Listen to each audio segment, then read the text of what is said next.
tired just sitting here. I'm going to tell you, because you have no idea. Yeah, you do, because you know what day it is. Who's in the room? Who's in the studio? What we're going to talk about. Yeah, we're going to talk about Rhino Julie. But this time, when we talk to Rhino Julie, I'm going to get her to share maybe a little bit of her story so we can really figure out what makes her tick. So sit right there. We'll be right back.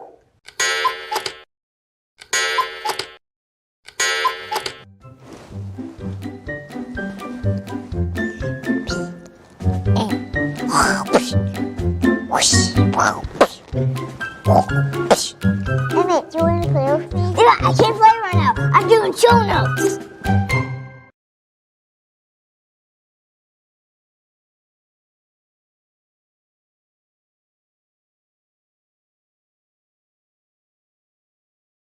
Okay, Rhino Julie, welcome back to the show. I'm so glad to see you. You know, you and I had conversations. We talk, we get on the phone, we can talk for a couple of hours and go, is it really 5 o'clock?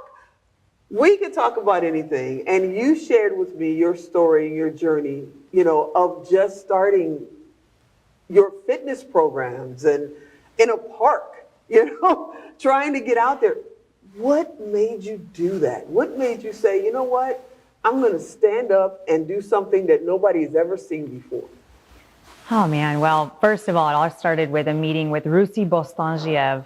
He was a super intimidating client I had, and I remember going to the meeting and I couldn't button my pants. I'd gained 65 pounds, and I used the twist tie from my hair to put it, and then I had a jacket, and it's in Las Vegas, and I'm just sweating, and I was so miserable, and I was like, I can't continue this way. So I need to lose weight, but I'm not willing to go on a diet because I love food too much. So obviously I need to physically torture myself in order to lose weight. So who does that? Oh, the military does that. So maybe I could join the military, do their boot camp. A drill instructor would yell at me, make me lose weight, and then, you know, I would lose the weight. And that is not a good reason. Yeah, as a veteran. Thank you for your service. You don't want to join the military. Thank you for your weight. service. No, it was a passing fancy. Just come on, who hasn't thought? I mean, who hasn't thought about that, right? You see someone come back from boot camp and they look amazing, right? Yeah. And so at that time, I looked up fat camps. I was willing to take a second out of my house to be sent somewhere to lose weight because I was that miserable. And I couldn't find anything. And so I was like, you know what? I need to start a boot camp for civilians. And this was before group exercise, before it was, back then there was Kung Fu and kickboxing where you actually had to hit each other. And then there was like your mom's aerobics, which is awesome. Mom's aerobics was great, right? But it wasn't like a boot camp. And so I went to Home Depot, got like telephone pole things, and I got buckets of water, and I started my own boot camp with 2 guys that I knew from the military. I'm like, hey, guys, come out and just torture me. I'm going to get a bunch of people to do this. They're going to pay for it. It's going to be awesome. My friends thought I was nuts. They were all skinny. They didn't understand. They're like, you're going to do what? And they made fun of me. They're like, you're going to take people out to the park. You're going to put them through like a military boot camp, and they're going to pay you for it? Like, yeah, right. And I'm like, you watch me. And then turns out they were kind of right, because the first year I was good at advertising, so people would come out and then they would see this overweight girl with a whistle and camo yelling at them. And then I would do all the exercises with them, but they were like, yeah, no.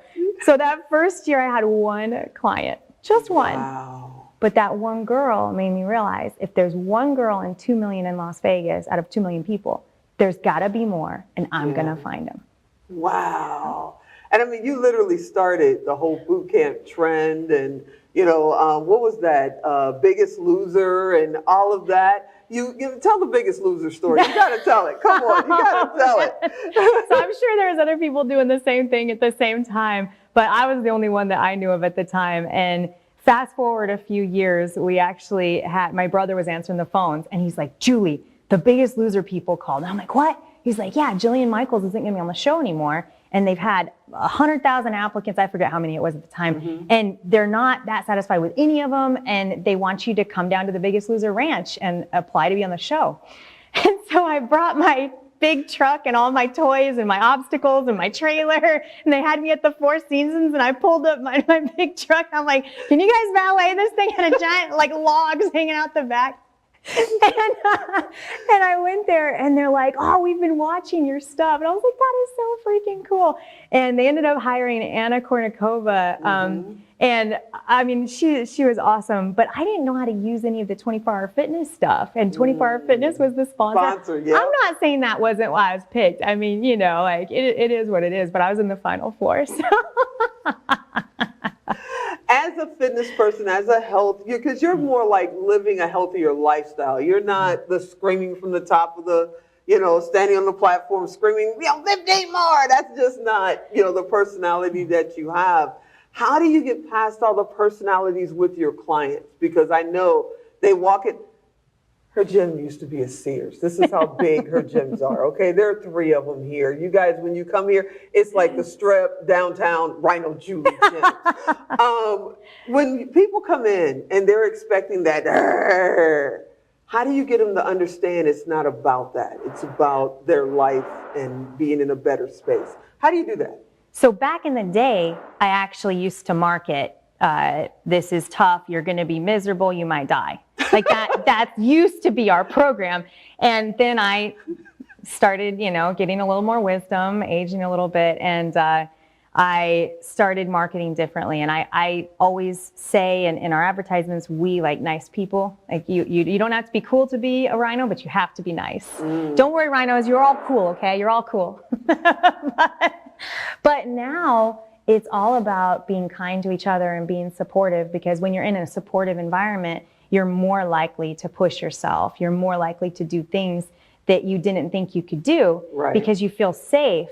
And you see someone next to you who's also 60 years old and who has a big weight loss story, and they started not thinking they could do it, and they say, listen, I was where you were, you know, where you are, and now you can do it. Like, look at what I'm able to do now. And that's the inspiring part. And so, no, I don't yell at people anymore.